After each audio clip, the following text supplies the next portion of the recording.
बिस्मिल्लाहिर्रहमानिर्रहीम अस्सलाम वालेकुम hello everyone I hope you all are doing well. आज जो पोम हम डिस्कस करने जा रहे हैं that's from American literature the Cambridge ladies who live in furnished souls by E Cummings. इस पोम में हम key points poem translation themes और सिंबलिज्म को डिस्कस करेंगे। सो टाइम वेस्ट के बगैर लेट्स गेट स्टार्टेड। इस पोम के जो ऑथर है वो ऑब्वियसली ई कमिंग्स है और ये एक American poet known for his distinctive style characterize by unconventional grammar. तो ये अपने एक मुनफरिद स्टाइल की वजह से फेमस थे। एक अनकन्वेंशनल ग्रामर मींस जो ग्रामर के रूल्स होते हैं उसको फॉलो नहीं करते थे। फंक्चुएशंस जहाँ पे फंक्चुएशन की ज़रूरत नहीं होती थी वो फंक्चुएशन जो है वो वहाँ पे लगाते थे। इसी तरह जहाँ पे कैपिटलाइजेशन की ज़रूरत नहीं होती थी, किसी जगह स्मॉल लेटर लगना था, वहाँ पे ये कैपिटल लेटर यूज़ करते थे। बाकी इसकी बायोग्राफ़ी मैंने पिछली वीडियो में डिस्कस किया था। इसका एक और पोएम ओ स्वीट स्पॉन्टेनियस, तो उसमें उसकी बायोग्राफ़ी भी मैंने डिस्कस की है। वो वीडियो आप देख सकते हैं, लिंक में डिस्क्रिप्शन में दे दूँगा। और ये 20वीं सेंचुरी के एक एक्टिव राइटर थे, ठीक है, और अपने इनोवेटिव एंड इन्फ्लुएंशियल पोइट्स में इनको कंसिडर किया जाता है। Publication: The Cambridge Ladies Who Live in Furnished Stall was first published in 1923 as part of Cummings' collection of poems titled, ये इसकी जो कलेक्शन में पब्लिश हुई थी पोएम्स में वो कौन सी थी, कलेक्शन ऑफ पोएम में जो पब्लिश हुई थी वो कौन सी थी, Tulips and Chimneys। The collection marked Cummings' like debut in the world of poetry। तो ये ऐसे समझो कि इसकी जो पोइट्री की डेब्यूट थी वो इसी कलेक्शन से स्टार्ट हुई थी। The original manuscript contained 152 poems, इसमें 152 पोएम्स थे। 86 poems appeared only in the poem, ठीक है, 86 जो है अपेयर हुए थे। 41 of the other poems later appeared in excel I poems. Excel I means जिसमें रियलिटीज़, अनरियलिटीज़ एंड एक्चुअलिटीज़, ये इसमें अपेयर हुए थे। एंड द कैम्ब्रिज लेडीज़, ये जो कैम्ब्रिज लेडीज़ है ये कौन से कलेक्शन में है, रियलिटीज़ में है, ठीक है। और इसमें सटायरिकल टोन का यूज़ किया गया है, सटायरिकल टोन का यूज़ किया गया है। वो कैसे, इस ओवरऑल इस लाइंस का मतलब ये है कि ये जो है एक जो कैम्ब्रिज यूनिवर्सिटी है वहाँ पे जो फीमेल्स पढ़ती है उससे रिलेटेड है। तो एक किस्म का सटायर कर रहे हैं जो पोइट हैं हमारे E Cummings. Critic of social norms, और सोशल नॉर्म्स का भी जो है लाइक उसको भी जो है क्रिटिसाइज़ कर रहे हैं। जो सोसाइटियल नॉर्म्स होते हैं उनको क्रिटिसाइज़ किया जा रहा है इस पोएम में। और जो लेडीज़ जो कैम्ब्रिज यूनिवर्सिटीज़ में पढ़ती हैं वो भी ऑब्वियसली इन्हीं सोसाइटियल यानी इन्हीं सोसाइटीज़ से जाती हैं, तो उनको भी जो है क्रिटिसाइज़ किया जाता है। Use of word play and syntax Cummings implies in his signature poetic techniques such as, अब ये इस पोएम से तो रिलेटेड नहीं है लेकिन ये जो है लाइक एज आई सेड कि अपने अनकन्वेंशनल सिंटेक्स, जक्सटापोजिशन, पंक्चुएशन, कैपिटलाइजेशन की वजह से फेमस थे और ये बहुत ही इंपॉर्टेंट राइटर थे 20वीं सेंचुरी के। Influences: Cummings' writing style was influenced by various artistic movements including Cubism, Dadaism and Imagism। इसीलिए इसके जो कलेक्शंस थे वो क्या थे, रियलिटीज़, अनरियलिटीज़ और ये जो एक्चुअलिटीज़। His experimentation with the language and form reflects the modernist spirit of the 20th century. Contrast: the poem begins with a contrast between the external appearance of the Cambridge ladies and their internal state of being। तो इनमें उन ladies का जिक्र है इस poem में कि internally वो कैसे होती है और एक्सटर्नली वो कैसे होती है, मतलब उन्हें कुछ पता नहीं होता, सिर्फ ऐसे शो ऑफ करते, ऐसे कुछ मतलब ऐसे शो कर रहे थे कि उन्हें बहुत कुछ पता है। While they may seem refined and polished on the outside, as I said कि जैसे वो अपने आप को शो करती है आउटसाइड, वो अपने आप को ऐसे शो करती है कि उन्हें बहुत कुछ पता है। Their souls are or in lack depth। Conformity: Cummings criticized the conformist nature of these women, emphasizing their adherence to societal norms and expectations. They are described as blatant walkers who follow the established path without questioning or challenging। और ये मतलब देखो ये जो obviously Cambridge universities में जो है कौन सी लड़कियां या कौन से मेल पढ़ते होंगे जो अमीर होते हैं, तो ये ऐसे रास्ते को अपनाते हैं, ये उस रास्ते पे जो है लाइक जो उसको उस रास्ते पे लेके जा रहे थे, ये कोई क्वेश्चन वगैरह भी नहीं करते। तो ये जो है जो आम लोग जो ज़िंदगी गुजार रहे थे उनकी ज़िंदगी से ये इनकी जो लाइफ है वो बहुत डिफरेंट होती है। Their lives are portrayed as predictable and mundane. Materialism: The Cambridge ladies are portrayed as being obsessed with material obsessions and positions and social status। तो ये मेटरलिस्टिक होती है, क्यों? क्योंकि ये जो है अपने आप को कनेक्टेड करती है बड़ी आर्टिफिशियल चीज़ों के साथ, जिसको हम सिंपल लैंग्वेज में कहते हैं मेट्रलिज्म। और ये जो लेडीज़ होती है वो क्या होती है, मेट्रलिस्टिक होती है। दे praise in numerous eyes, suggest their constant need for validation and attention from others. They are driven by desire to accumulate wealth, social connections, and material goods, which gives them a false sense of importance and identity. तो मतलब इसकी इन लोगों की कोई identity नहीं होती, लेकिन अपने पैसों की वजह से जो है लाइक एक किस्म की इनकी जो है आइडेंटिटी बन जाती है। Social climbing, the poem suggest that the Cambridge ladies are more concern with their status. ये इन लाइन्स का भी मतलब ये है कि ये अपने जो स्टेटस हैं उसको ज़्यादा प्रेफर करती है, और इसीलिए कोई क्वेश्चंस भी नहीं पूछती। क्वेश्चन से मुराद कि इनको जो रास्ते पे लेके जाया जाता है तो इनको ये नहीं पता होता कि ये कौन सा रास्ता है, ये रास्ता सही है या गलत है, बट इन्होंने चलना होता है, इन्होंने अपने सोशल स्टेटस यानी अपनी रेपुटेशन को जो है मेंटेन करना होता है। और ये जो है ज़्यादातर लाइक जो स्कैंडल्स है उसमें इन्वॉल्व होती हैं। ये हम पोएम में भी डिस्कस करेंगे। Shallow intellectualism, Cummings mocks the intellectual pretensions. ये बहुत इंपॉर्टेंट पॉइंट है। इसमें आपने अमूमन देखा होगा जो फ़ीमेल जिस तरह बड़ी यूनिवर्सिटी में पढ़ती है वो अपने आप को ऐसे प्रिटेंड करती है, मतलब ऐसे प्रिटेंड कर रही होती है कि उसे बहुत कुछ का पता है, मतलब उसे बहुत कुछ पता है, एक्चुअल में उसे कुछ भी नहीं पता होता। सेम टू सेम यहाँ पे ई कमिंग्स भी यही शो करते हैं कि जो कैम्ब्रिज यूनिवर्सिटीज़ की जो लेडीज़ हैं वो प्रिटेंड करती है कि उन्हें बहुत कुछ है का पता है, उन्हें उनके पास बहुत सी नॉलेज है, but in fact they are unable, they are not aware of anything, they just pretend and they show that they are intellectual but in fact they are not. और इस पोएम में जो राइम्स भी है scheme use हुई है वो ABCD DCBA EE और ये 14 लाइन्स का पोएम है, ठीक है। ठीक है, और इसमें हम कह सकते हैं सोनेट्स तो है, लेकिन ये मेंशन नहीं है कि ये शेक्सपियरियन सोनेट है और पेट्रियार्कियन सोनेट है। वो क्यों? As I am saying again कि ये अपने अनकन्वेंशनल स्टाइल की वजह से फेमस थे। ये जो राइटर है ई कमिंग्स, ये जहाँ पे पंक्चुएशन, अब 14 लाइन्स पोएम तब बनती है जब आप एक एक लाइन को काउंट करते हैं। अब जब आप इस पोएम को देखेंगे एक वर्ड जो है पूरा एक लाइन इसने कंसीडर किया है, ठीक है। इसी तरह एक लाइन में जो है दो वर्ड्स भी हो सकते हैं, एक वर्ड भी हो सकता है। Cambridge is a part of the city of Boston. अब ये कैम्ब्रिज क्या है? ये सिटी ऑफ बॉस्टन का एक वो है, वे लाइक सिटी है। Where Harvard University is located, जहाँ पे हार्वर्ड यूनिवर्सिटी लोकेटेड है। The poet satires the artificial nature of the ladies who are studying in Harvard universities. तो यहाँ पे जो है ये क्रिटिसाइज़ करते हैं जो हार्वर्ड यूनिवर्सिटीज़ में पढ़ रही है, ठीक है। Structure, the poem consist of a single stanza with 14 lines. इस 14 लाइन्स का स्टेंजा है, एक ही स्टेंजा है। Cummings employs his signature style by disregarding conventional capitalisation. अपने मुनफरिद जो स्टाइल है राइटिंग का वो यूज़ करते हैं, जहाँ पे कैपिटलाइजेशन की ज़रूरत नहीं होती है वहाँ यूज़ करते हैं। और इसके साथ साथ ये जो है like visually distinct and fragmented appearance in the page on the page. अब यहाँ से जो है पोम की शुरुआत होती है। सो सबसे पहले दो lines, the Cambridge ladies who live in furnished souls are unbeautiful and have comfortable minds. इन दो लाइंस का मतलब है ये है, इन लाइंस में कैम्ब्रिज यूनिवर्सिटी की लेडीज़ की बात की गई है, उनके सोल की बात की गई है कि कैसी वो अपनी सोल को प्योर नहीं रखती बल्कि आर्टिफिशियली डेकोरेट रखती है, डेकोरेटिव थिंग की तरह रखती है, मतलब डेकोरेटिव चीज़ों की तरह रखती है। और पॉइंट जो है उनके सोल्स को लाइफलेस ऑब्जेक्ट के साथ कंपेयर करते हैं, और उन लेडीज़ के सोल्स को घर के जो इक्विपमेंट्स होते हैं, यानी जो घर के औजार सामान वगैरह होते हैं, जो गुड्स होते हैं, जो आर्टिफिशियली डेकोरेट हम करते हैं, उनके साथ जो है पॉइंट इनके सोल्स को कंपेयर कर रहा है। अब यही लेडीज़ जो है अपने आप को कंफर्टेबल करती है कि वो खूबसूरत है, दर हकीकत ऐसा कुछ भी नहीं है। यही लेडीज़ सिर्फ अपने आप को कंफर्ट करती है।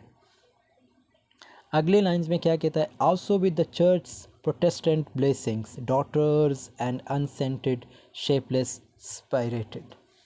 इन लाइंस का मतलब है, इन लाइंस में पॉइंट जो है उन लेडीज़ को कंपेयर करता है ब्लेस्ड प्रोटेस्टेंट के साथ जो इबादत करती है इननिमेट ऑब्जेक्ट्स की, और इसी वजह से इन लेडीज़ की जो लाइफ होती है वो टेस्टलेस होती है और इन लेडीज़ की अपनी कोई डिस्टिंक्ट क्वालिटी नहीं होती, बल्कि ये किसी और की चीज़ों को फॉलो करती है, यानी अपने आप को डेकोरेट करती है। जैसा एक घर को फर्निश्ड किया जाता है, और इनके थॉट्स भी जो थॉट्स है वो भी प्रिस्क्राइब्ड थॉट्स होते हैं।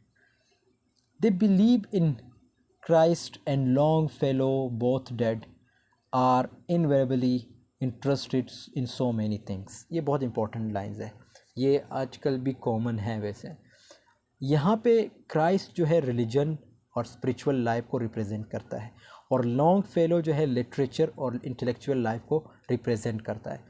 और पॉइंट मज़ीद कहता है कि यही लेडीज़ ऐसे ऐसे प्रिटेंड करती हैं कि जैसे वो बहुत पायस हो, पायस मीन्स मजहबी हो या पोइट्री लवर हो, बट इनफैक्ट यही लेडीज़ ना तो रिलीजन में, ना तो स्पिरिचुअल लाइफ पे और ना ही इंटेलेक्चुअल लाइफ में इंटरेस्टेड होती है। और यही लेडीज़ शो करती है कि इनके पास बहुत नॉलेज है, इनफैक्ट इनके पास कोई नॉलेज नहीं होती, और ना ही ये लेडीज़ अपनी नॉलेज को इन्हेंस करती है, यानी अपने नॉलेज को बढ़ाती है। At the present writing one still finds delighted fingers knitting for is it Poles. इन लाइन्स में पॉइंट कहता है कि वो लेडीज़ बहुत खुश रहती है अपने इन ड्रेस में, और इन्हीं ड्रेसेस को यही ड्रेस लेडीज़ एक वक्त में रोनती भी है। लेकिन पॉइंट मज़ीद कहता है कि यही लेडीज़ जो है अनअवेयर है कि ये जो ड्रेसेस है ये पोर पीपल ने ऑलरेडी यूज़ की होती है, और इन लेडीज़ के पास लेक ऑफ नॉलेज है, और ये डिफ्रेंशिएट नहीं कर सकती बिटवीन रिच एंड पोर। और मिस्टर पोल जो है यहाँ पे ये वर्ड मेंशन है, ये अमेरिका का रिचेस्ट पर्सन है, और मिस्टर पोल जो है बेनिफिशर है, ठीक है। Perhaps while permanent faces coyly bandy scandals of Mrs N and Professor D. ये भी बहुत इंपॉर्टेंट लाइंस है, और ये भी आपको देखने को मिलता है अगर आप किसी अच्छी यूनिवर्सिटी या बड़ी यूनिवर्सिटी में पढ़ रहे हैं जहाँ पे इनके जो चर्चे होते हैं जो अमीरों के। काउली का मतलब है शाय, ठीक है, एंड आउटवर्डली शाय। आउटवर्डली का मतलब है देखने में, मीन्स मतलब देखने में शाय। और बैंडी का मतलब है, पहले इन दो वर्ड्स, काउली का क्या मतलब है, आउटवर्डली शाय। आउटवर्डली का मतलब क्या है, देखने में, मतलब जस्ट बज़ाहिर। और बैंडी का मतलब क्या है, वेरी कैजुअल टॉकर। यहाँ पे ये लेडीज़ ऐसा प्रिटेंड करती है कि वो क्या है, कि वो बहुत शाय है, कि वो दूसरों के बारे में बात करे आउटवर्डली, तो ये शाय होती है। लेकिन इनवर्डली जो है लेडीज़ ये लेडीज़ बिल्कुल शाय नहीं होती किसी के बारे में बात करने से, और यही लेडीज़ जो है स्कैंडल को फैलाती है। ये इंपॉर्टेंट लाइंस है, और ये गॉसिप करती हैं मैन और वुमेन के बारे में। यानी यहाँ पे जो मिसेस एन और प्रोफेसर डी के बारे में मतलब अफवाहें फैलाने में एक्सपर्ट होती है। और इस स्कैंडल क्या पता मिसेस एन की जो लाइफ है वो स्पॉइल हो जाए, उसके शायद बच्चे हो, लेकिन ये लेडीज़ को कोई फ़िक्र नहीं होती। अब इन लाइंस में क्या है, आपने देखा होगा कि लोग जो है कभी कभार फेक स्कैंडल्स भी बनाते हैं। सेम टू सेम ये क्या कहता है, ये पॉइंट ई कमिंग्स के जो कैम्ब्रिज यूनिवर्सिटी है वहाँ पे भी यही होता है कि ये प्रोफेसर डी, मतलब किसी नाम को मेंशन यहाँ पे तो नहीं किया, डी से मुराद कोई भी नाम, और मिसेस एन से मुराद कोई भी नाम, तो उनके स्कैंडल्स को जो है लाइक ये फैलाते हैं, अफवाहें फैलाते हैं, और हकीकत ऐसा कुछ भी नहीं होता, क्योंकि इनके पास कोई और काम नहीं होता, तो इसलिए ये अफवाहें फैलाती है। फिर अगले जो 4 लाइन्स है इसका क्या मतलब है कि the Cambridge ladies don't care about Cambridge if sometimes in its box of sky lavender and cornerless the moon rattles like a fragment of angry candy. और ये लेडीज़ किसी भी चीज़ की केयर नहीं करती, और इस कैम्ब्रिज में जो कुछ भी होता है ये बिल्कुल केयर नहीं करती। और ये जो कैंडी सेलर होते हैं ये चिल्ड्रन को अट्रैक्ट करते हैं अपने साउंड से। इसी तरह मून भी जो है वो अपने शेप को रिड्यूस करती है ताकि लोगों को अट्रैक्ट कर सके। लेकिन कैम्ब्रिज लेडीज़ जो है वो केयर नहीं करती इन चीज़ों का, और वो स्कैंडल स्टोरीज़ बनाने में बिज़ी रहती है, और नेचर के बारे में भी सेंसिटिव नहीं रहती, और क्रिसेंट मून भी इनको कोई खुशी नहीं देती। ये बस बिज़ी होती है रमूर्स जो अफवाहें हैं वो फैलाने में, और ये जो मून है जिसका एक शेप बन जाती है उससे इनको या शुगर कैंडी याद आती है। ठीक है, तो यहाँ पे जो है दोस्तों इस पोएम की एंडिंग होती है। अब इसके अगर थीम्स की बात करें तब सबसे पहला थीम है वो है superficiality and conformity. The poem highlight the superficial nature of the Cambridge ladies. तो इसमें क्या है, जो कैम्ब्रिज यूनिवर्सिटी है, जो कैम्ब्रिज लेडीज़ है, उनके बारे में बताया गया है, उनकी पर्सनैलिटी के बारे में बताया गया है कि वो किस टाइप की है, उनके सोल्स, उनके इनर सेल्फ्स के बारे में बताया गया है। ठीक है, मेट्रलिज्म एंड सोशल कैम्बलिंग। अब ये जो like Cummings critics the materialist mindset of the Cambridge ladies. जो कैम्ब्रिज लेडीज़ हैं उनकी like obviously they are materialistic, वो मेटलिज़म को ज़्यादा पसंद, मतलब जो आर्टिफिशियल चीज़ें उनको ज़्यादा प्रेफर करती है, वो उनका नेचर से कोई लेना देना नहीं। वो जस्ट प्रिटेंड करती है कि वो पोइट्री लवर है, वो स्पिरिचुअल है, वो जो है गॉड के करीब है, बट ऐसा कुछ भी नहीं होता उनके अंदर। Critic of upper class society. तो इसमें ऑब्वियसली इस पोएम में क्रिटिसाइज़ किया गए हैं जो अपर क्लास है। अपर क्लास से मुराद जो लाइक हम कह सकते हैं एलिट क्लास। ठीक है, एलिट क्लास को जो है क्रिटिसाइज़ किया गया है कि किस तरह उनके जो है जो बच्चे होते हैं जब वो यूनिवर्सिटीज़ जाते हैं, या जो उनकी जो लेडीज़ होती हैं वो क्या क्या वहाँ पे करती हैं, और किस तरह वो रिमूवर्स किसी प्रोफेसर डी या मिसिस एन के अगेंस्ट जो है रिमूवर्स पे लाते हैं। Intellectual pretensions. The poem mocks the intellectual pretensions of the Cambridge ladies. They are described as studying the foreign poets. ये भी वही पॉइंट से रिलेटेड हैं कि ये प्रिटेंड करती है कि ये पोइट्री के बारे में बहुत कुछ जानती है, और ये प्रिटेंड करती है कि इनके पास बहुत नॉलेज है, बट इन फैक्ट ये जो है हालो टाइप होते हैं, मीन्स खोखले होते हैं, इनके पास कोई नॉलेज नहीं होती, जस्ट अपनी पर्सनैलिटी का यूज़ करते हैं, और इसीलिए ये जो है अपने आप को ऐसे शो करते हैं कि इनके पास बहुत नॉलेज है। और ये कॉमन है, जितनी आप अपनी अच्छी पर्सनैलिटी बनाते हो, चाहे अमीर हो या गरीब हो, तो उसे लोग ऐसे कंसिडर करते हैं कि इसके पास बहुत नॉलेज होगी, लेकिन इनफैक्ट ऐसा कुछ भी नहीं होता, वो अंदर से खोखले होते हैं। Non-conformity and individuality. Throughout, explicitly emphasize the poem implicitly praises non-conformity and individuality as alternatives to the superficiality of the Cambridge ladies. Cummings, known for his own unconventional style, presents a contrasting view of the conformist behavior of the portrayed woman. इसमें again जो women है उनके जो behaviour है, ठीक है, उसको जो है डिस्कस किया गया है कि उसका उनके जो बिहेवियर है, उनके बिहेवियर से ऐसा नहीं लगता कि ये जो है अपने आप को एज एजुकेटेड कंसीडर करें। एज आई मैंशनिंग अगेन कि इनका काम क्या होता है, पढ़ना तो इन्होंने होता नहीं, ये सिंपल जो है रूमर्स स्कैंडल्स बनाने में एक्सपर्ट होती है। सटायर एंड आयरनी, ये भी सटायर का मतलब ये तंज वगैरह, तो इसमें अगेन जो है वही जो एलिट क्लास है उन पे जो है किस्म की सटायर हुई है, उनको जो है क्रिटिसाइज़ किया गया है। अब इसके जो सिंबलिज़म है, सबसे पहला सिंबल है furnished souls. The phrase furnished soul symbolises the superficiality and lack of depth in the lives of the Cambridge ladies. So जैसे फर्निश्ड सोल्स से मुराद ये है, ये किस चीज़ को सिंबलाइज करता है कि इनके जो लाइक सोल्स हैं वो बिल्कुल उनमें मतलब कमी है, मतलब कमी से मुराद ये है कि वो बिल्कुल अपने आप को आर्टिफिशियली डेकोरेट करते हैं, ठीक है, अपने सोल्स को, अपने आप को, और ऐसा कुछ भी नहीं होता इनके अंदर। They suggest that their inner selves are merely adorned and decorated like as I talked earlier के ये इंटरनली अपने आप को जो है डेकोरेट कर दिया, ठीक है, लेकिन जेन्युइन सब्सटेंसेस और ऑथेंटिसिटी इंडिविजुअलाइज। बाकी इनके अंदर कोई जो है लाइक ऑथेंटिसिटी नहीं होती, ऑथेंटिसिटी मीन्स रियलिटी नहीं होती, ये जस्ट अपने आर्टिफिशियल चीज़ों की वजह से अपने आप को लाइक जो है फेमस करती है और अपने आप को जो है रिप्रेजेंट करती है। In numerous eyes. The praise in numerous eyes symbolizes the constant need for validation and attention from others that the Cambridge ladies seek. It represents their desire to be seen and admired. कि अब ये क्या है, ये भी यही चीज़ है कि ये जब अपने पर्सनैलिटी बनाती है, यानी जो कपड़े वगैरह जो चीज़ें ये पहनती है, ये जस्ट इसलिए करती है कि लोग इनको देखें, लोग इनको एडमायर करें, लोग इनको प्रेज़ करें, emphasising their preoccupation with social status and appearances. Blatant walkers. The term blatant walker symbolizes the conformity and lack of individuality among the Cambridge ladies, या अगेन ये तो हमने डिस्कस किया था आई थिंक इसके की पॉइंट्स में।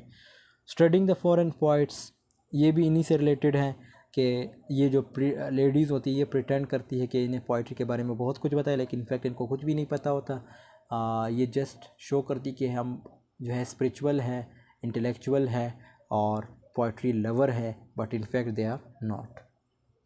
सो this was all about today's. ये नेक्स्ट पोएम होगा anyone lived in a pretty how town. Robert Frost का नहीं है, ये भी ई कमिंग्स का है। तो नेक्स्ट वीडियो में हम डिस्कस करेंगे। आई होप आपको ये वीडियो पसंद आएगी। वीडियो पसंद आई तो ज़रूर लाइक कमेंट शेयर कीजिएगा। मिलते हैं नेक्स्ट वीडियो में, तब तक के लिए अल्लाह हाफिज़, टेक केयर ऑफ़ योरसेल्फ।